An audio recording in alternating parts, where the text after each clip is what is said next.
Evening, folks. How are we all? Jeez, I'll speak down a wee bit. Going to deafen people. How's things? Good to see you, Cats. Good to see you in. You just in to hear what the boss has to say about you. Go back and tout.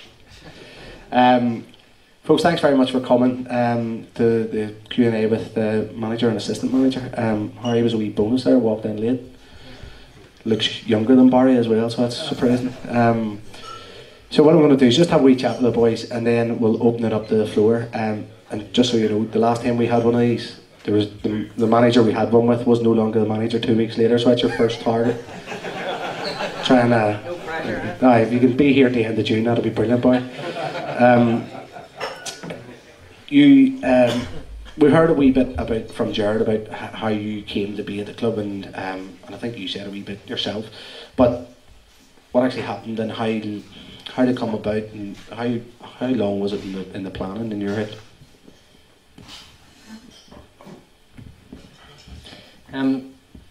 There's no fairy tale answer to that, bar. I don't think it's pretty fair to say that myself and Jared have had a relationship for, not the sexual relationship, right?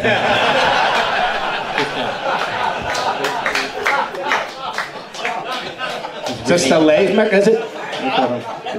It's really not my style. It's not my... That's it. Good. I said 2 weeks. I don't think it will be 2 weeks, to be honest. David's having a kitten over there. We've been acquaintances over a number of years. Monica and Bill. Dating back to Bourne Point days where we came here in the Irish Cup many years ago. He's always been a fan of mine, and I've always been a fan of Cliftonville in general terms, in football, in terms of style, like lots of people in the country were in them days and currently are.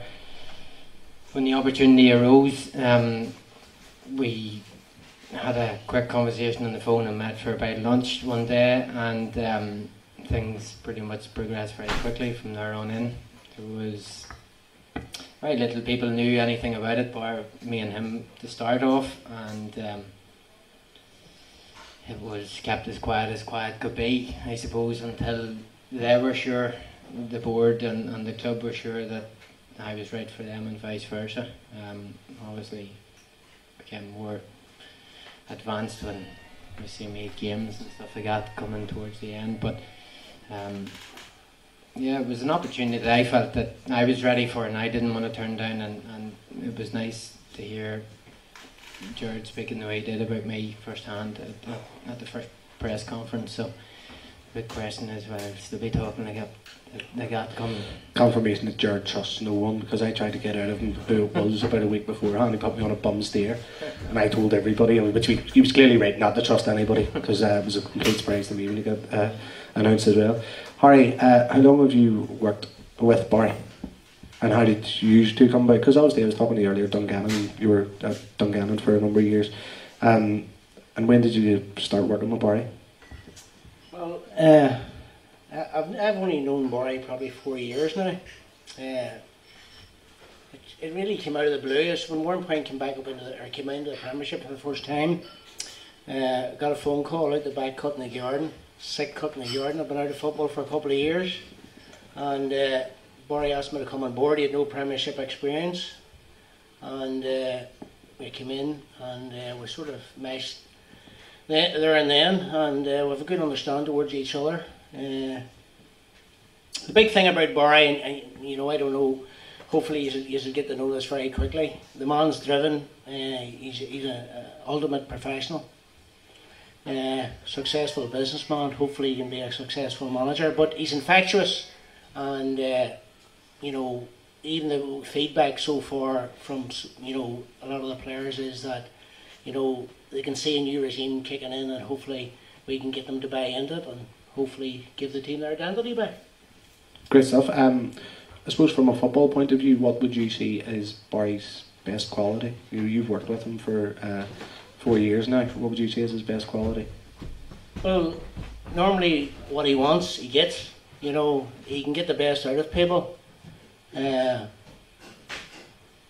think anybody that works in around him will find that they want to get on the bandwagon and, you know, put their shoulder to the wheel with him, because you know he is driven and he has a goal, and you know everybody wants to be part of that regime to go and get that goal. You know. Well, the players need to get used to all these country boy sayings like put his shoulder to the wheel and stuff. Is that? Have you given them a sheet? Something to learn from? The 2 tractors are taking over outside, so well, they will. They will. Cats isn't the brightest, as you know. You've met him.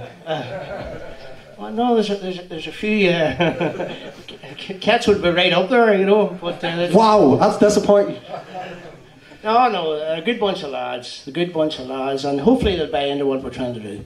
Great stuff. I have a couple of questions here, but just in case we jump in front of the queue, I suppose, I'd like to open it up to the floor and sort of to take some questions from the floor before I steal some of your questions. So who have we got first? My name is Paul McLaughlin, and I'd like to welcome you to Solitude and hope you have every success in the future. I'd also like to commend you on making Ryan Catley the club captain. I think everybody right behind that there, because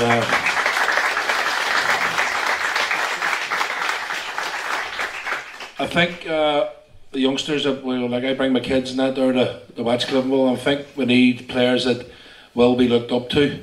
And it's just on that note, and I don't want to go into the things behind it, but obviously I think everybody knows it was off-field indiscipline amongst the players recently, and I would just like to ask you, we want we've got like Ryan Catley who the kids can look up to, and we want as many of them on the field as we can. I'm just like to know what you think about what has went on and what way you're going to deal with it.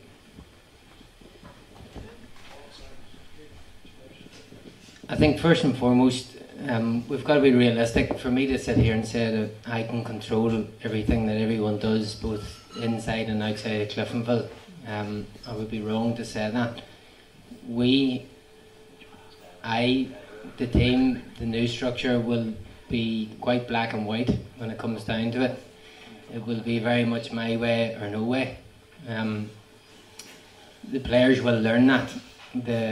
I've already seen small glimpses of that, and they will see more of it kicking off on Saturday, probably in pre-season. So, and Cats and some of the senior players that we've spoken to, even prior to meeting the players initially, we have been strong in our message out, and it's not a threat. It's a fact of being Cliftonville as a professional football club. In my mind, everyone that has a job as a player or part of my staff on the senior end of things need to be professional, and that is on and off the field.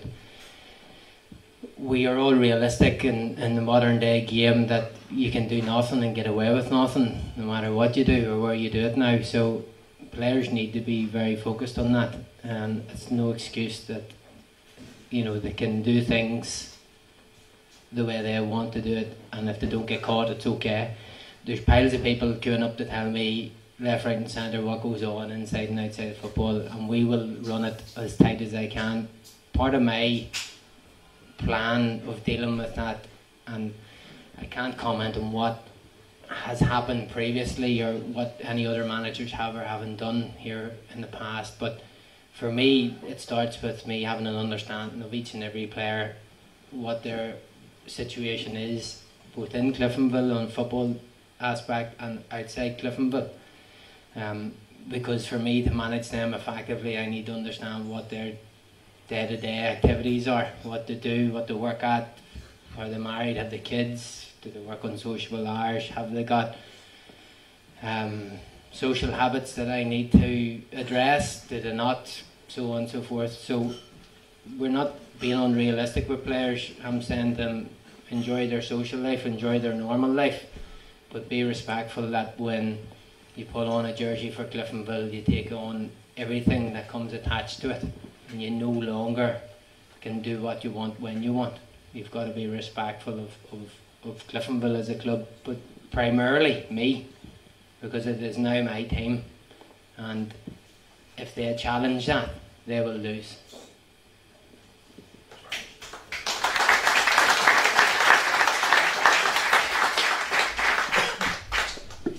Anybody else? No, not at the moment. Michael, do you want to fire back again? Sorry. So you've made a first couple of signings, which I suppose Bam Neeson was sort of in the pipeline, was he, before you got here? How did that come about? Yeah, Bam came about. I was asked just before it happened whether he would be an interest to me. It was a quite simple conversation between me and the chairman at the time, and discussions were in an advanced stage at that point.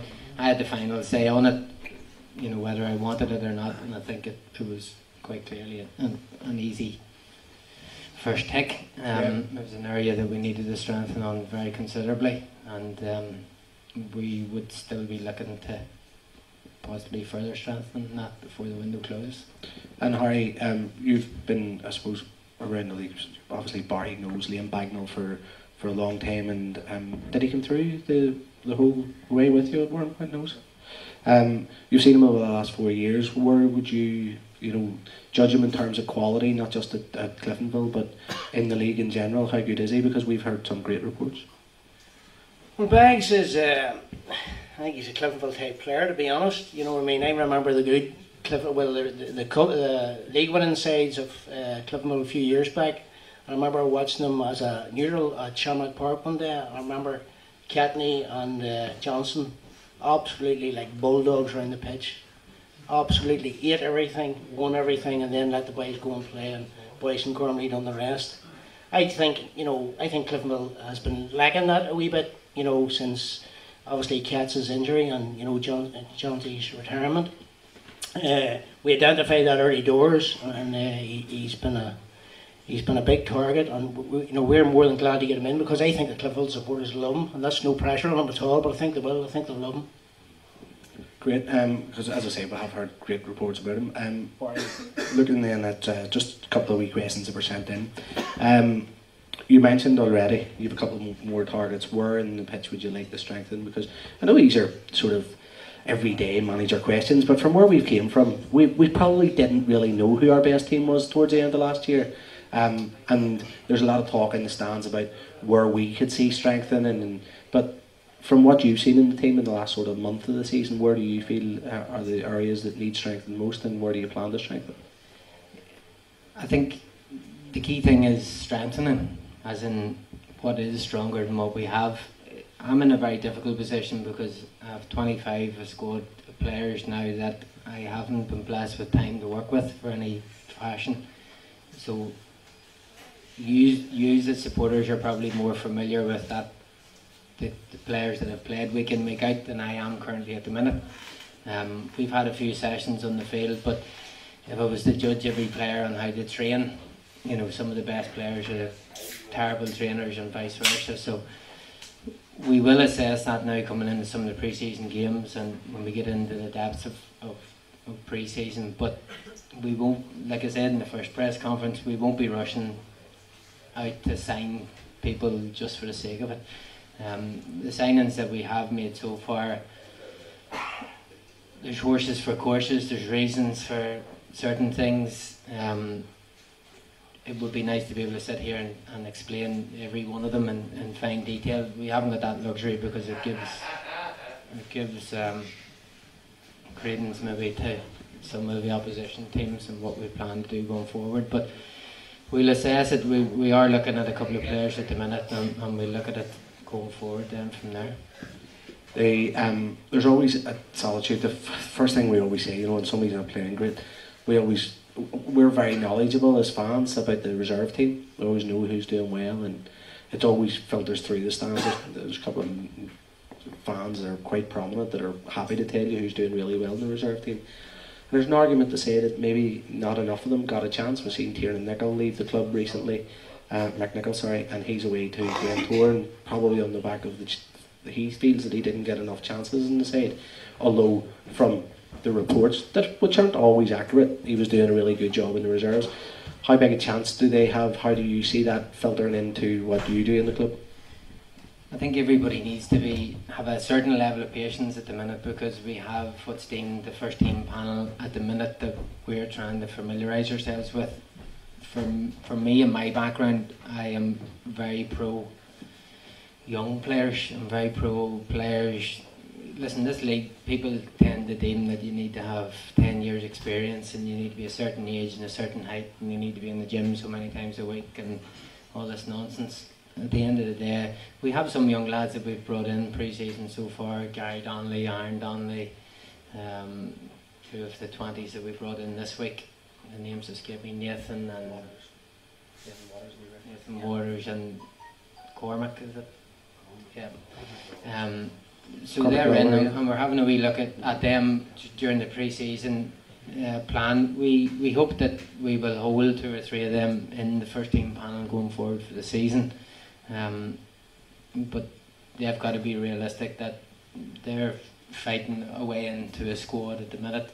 They have as much chance as anyone else has at playing, but it's up to them to take their chance in it. We'll work very hard with them to try and ensure that they're ready for first team action when they do get their chance. And genuinely, everybody's starting from scratch. You know, as that goes for players you're bringing into the squad from outside, new players you're bringing in, you know, from the reserves, if you like, and established players in the side. Is everyone starting from the same?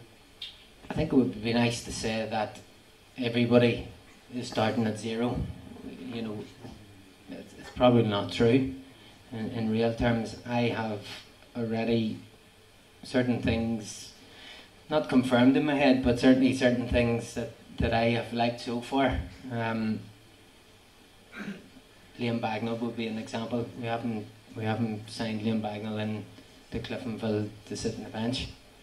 There's no guarantee he'll start, but we have a demand for a player like that in a certain position for us.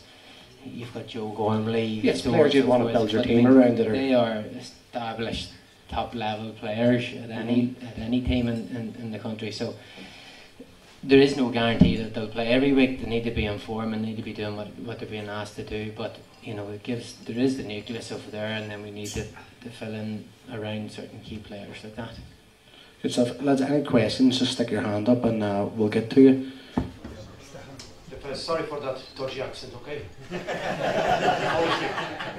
have the one question. You talking about my accent or your accent? It's bloody for English everywhere, you know. But what exactly is your target on that season? I know that many managers, they said, won the league and everything of that. What exactly is your target on that season? I think you need to be realistic in the terms of being, you know, you can answer it as quickly as I can answer it. Can Cliftonville win the league this year? At this minute in time, there's nothing to suggest that we can't. Will we? I wish I could answer that. Will we target to be the best in every competition that we can? Yes. Will that involve win the league? Will it involve win the Irish Cup or the League Cup? Only time will tell that. But we won't be setting our stall out to be losers, that's for sure. What is our target? I think after last year, a minimum target from a league perspective has to be a guaranteed European spot. No playoffs, not into that scenario. That would be a very bare minimum when it comes to a league campaign. Is that achievable when you see some of the teams that are currently playing in Europe? I think to myself, certainly why not? In terms of the cup competitions, I think every team's in the cup competitions to win it. Can Cliftonville win the Irish Cup? Absolutely. I know the history doesn't suggest that, but maybe this is exactly the time and the break and the change that's needed to change the notion and the stigma attached to some of the cup competitions. Thank you.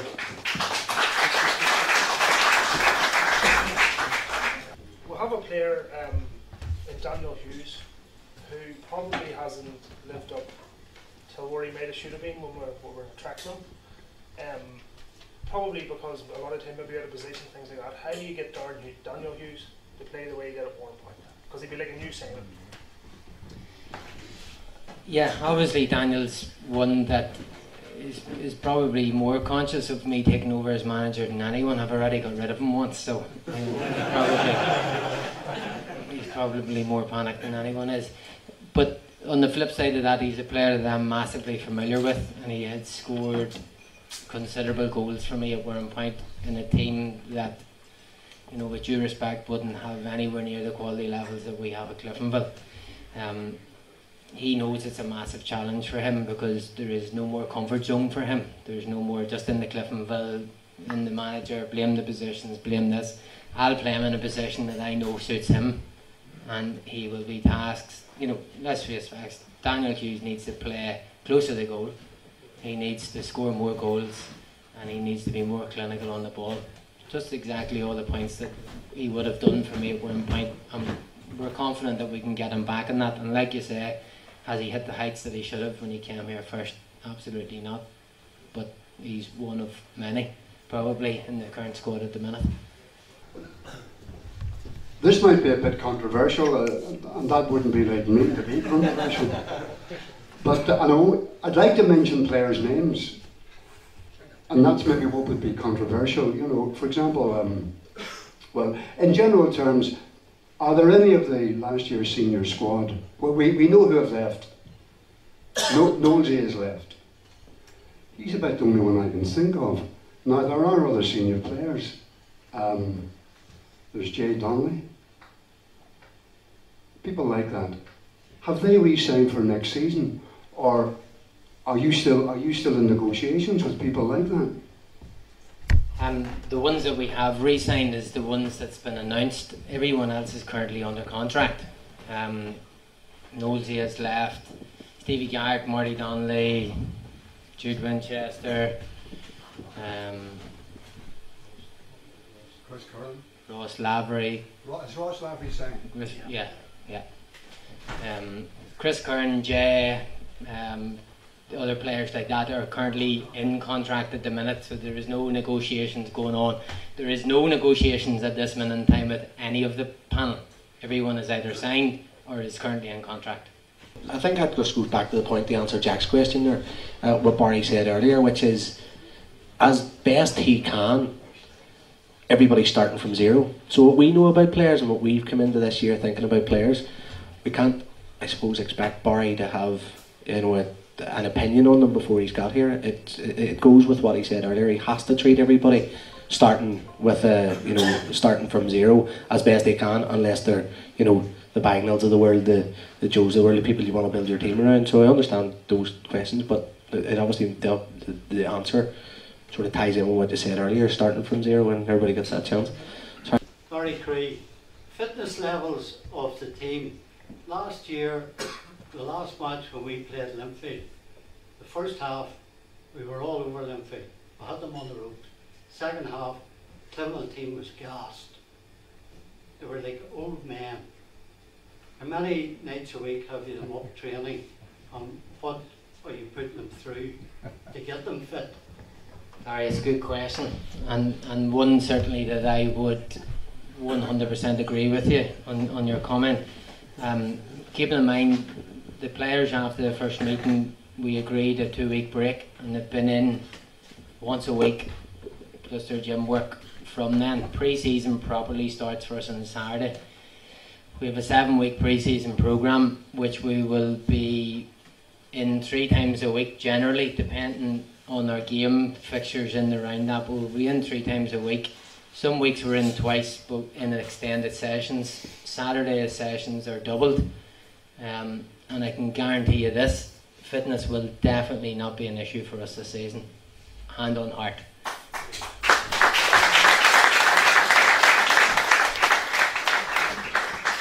And I would encourage any of you to speak to the players even now, after 4 takeover sessions, about what their opinion is in terms of their work rate within sessions. We're not doing anything crazy or mental. We're not running mountains or anything crazy like that just yet, but there is a good level of general fitness across the squad, but we still have, you know, that some might say there's an extra 20% needed to get us that age that we're going to need to compete every week. Brilliant for you both to come tonight, by the way, and meet the fans, and I'm sure we'll have 1 or 2 more questions here. If we can get a couple, it'll be great. But when you always try and win fans over and say the right things, but don't mention the Irish Cup, it doesn't help us, it doesn't help you in the long run. We're not going to win that, like, it's not achievable goals.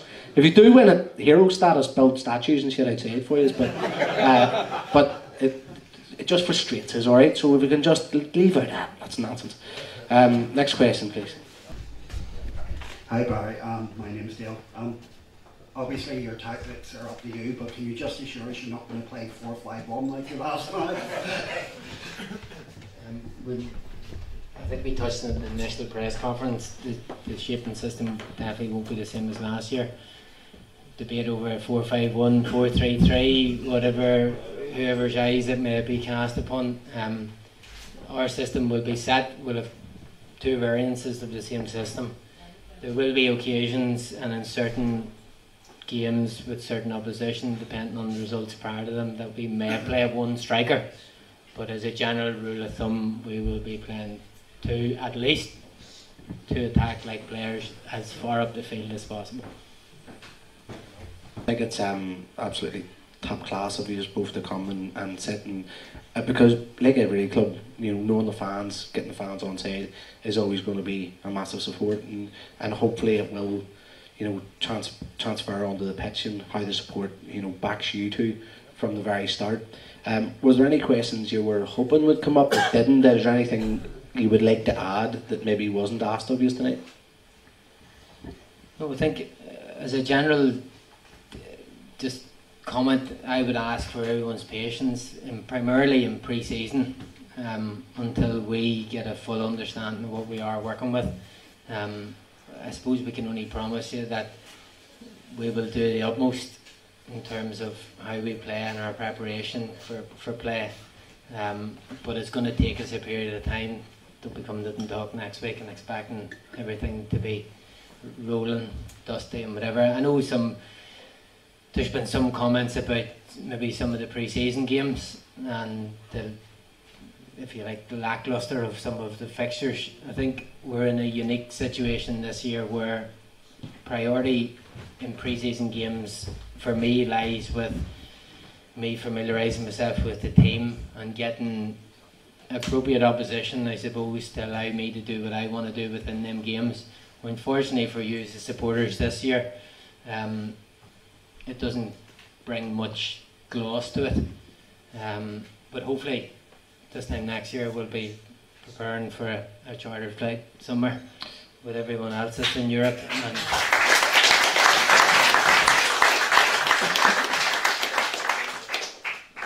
they're the days that we strive to bring back. Like Michael was saying earlier, you know, this year can be seen as a blip and a one-off year where we're not in them scenarios, and hopefully going forward we will be the management team that bring it on a consistent basis. And we've got Swansea on the 15th of July, the Swansea 11 that was announced yesterday, so yeah. You know, I know what you're saying, we can understand how you've just explained what the pre-season looks like and why it looks like that, but Swansea's a good draw, big test. I think, you know, supporters, well, I'm talking as a supporter myself here. What I'd like to see is give us a weekend away somewhere where we can get a you know, a bit of a crack at it or whatever, and that's great. In normal circumstances, I would be all with that. If this team was mine and I had a year or two under my belt with them, I knew exactly who we were dealing with. We're in cracking the whip at the minute, and for me to go in and say, okay, by the way, let's take a week off or a weekend off and we'll play a game somewhere in Wales or England, and we'll go on a drink for a day or two after that and we'll enjoy ourselves. That would be just completely against everything that I'm trying to instill within the team at the minute. Quite happy for the management team to join the supporters on a drink at any time, but only when we deserve it.